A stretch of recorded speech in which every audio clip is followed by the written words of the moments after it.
Here from the Superpower of Girl Child. Today, how do you vet your partner? How do you vet a partner? Have you ever thought of it? You are at a point where you are now really eager to go and get married, because these categories for people who are now mature enough, not the 18-year-olds and below, no, not even the 21 years old and below. I don't think so. There are those ones who are about 29, 30 going forward. Those are the people that I'm gonna talk to today. How do you vet your partner? How do you vet your man? How will you know this is the mating type? Do you ever think you have some way of doing a vet of this partner you have met? How do you vet this man? Let me tell you about my story. When I was young, my mother was the funny one, right? My mother used to say, "Hey, Katie, if you meet a man who wants to marry you, here are the things that I'm gonna tell you have got to look out for," right? My mom used to say, if you meet a man from that area, she used to tell, I don't want to talk about that area because I know people would be offended, but I will say it sometime. So my mom said, avoid those people from that area. Avoid a man from that area.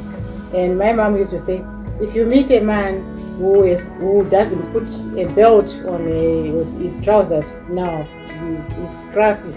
If you meet a man who doesn't comb his hair, scruffy is not smart. If you meet a man with shoes with no shoelaces, my mom used to say, nah, dump him. And so he had his own ways of teaching me how to.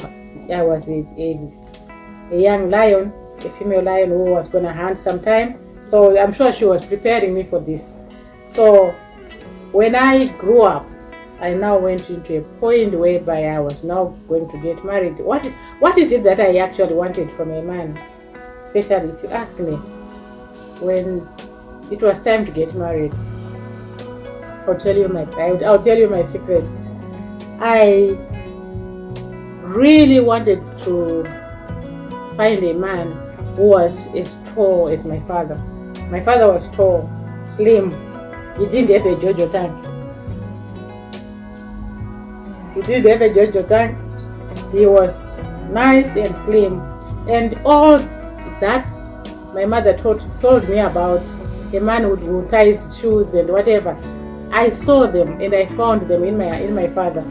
So many times I would always think, if I'm gonna find a man who is like my father, then that's fine. And so I grew up. I was a young hunter. I would look out and see and meet people and here and there. But you know what?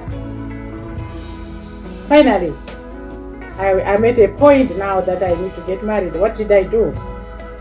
Did this category help me select a real man?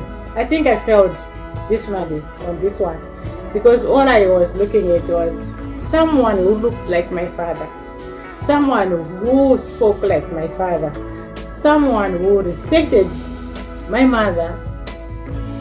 Yeah, so I thought I would get someone who was like that.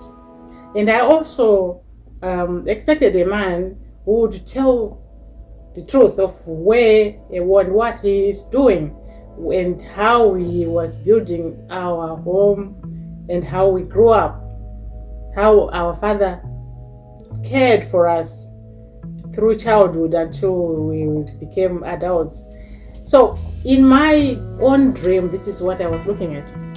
But I tell you what, how wrong was I? I was very wrong, 100%.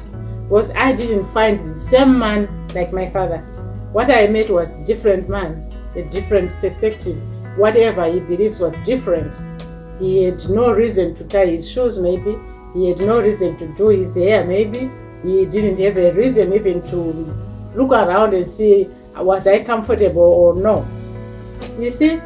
So all these things, when we go out there looking for a partner, there is a long list that you need to put down, and also to take your time to make sure that whatever or whoever you are choosing, of course, he might not be, because I don't think there's anyone who is 100% smart and 100% correct in all these things.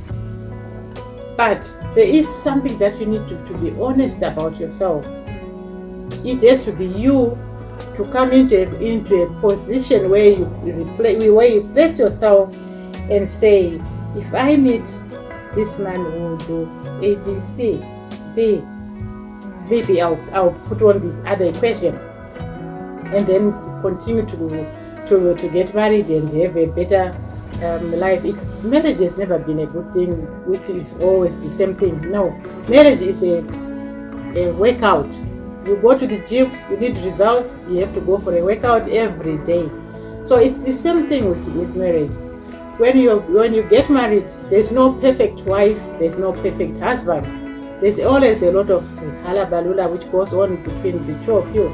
But there must be always a point of communication between the two of you, so that you continue to grow in respect. I've always disputed this word called love. I don't know who created it. I think it's a wrong word to use. They should have said respect, because I don't think there's love, because I've seen people even getting married today and tomorrow they are fighting. So I think this word love is wrong. We should replace it and say it's respect.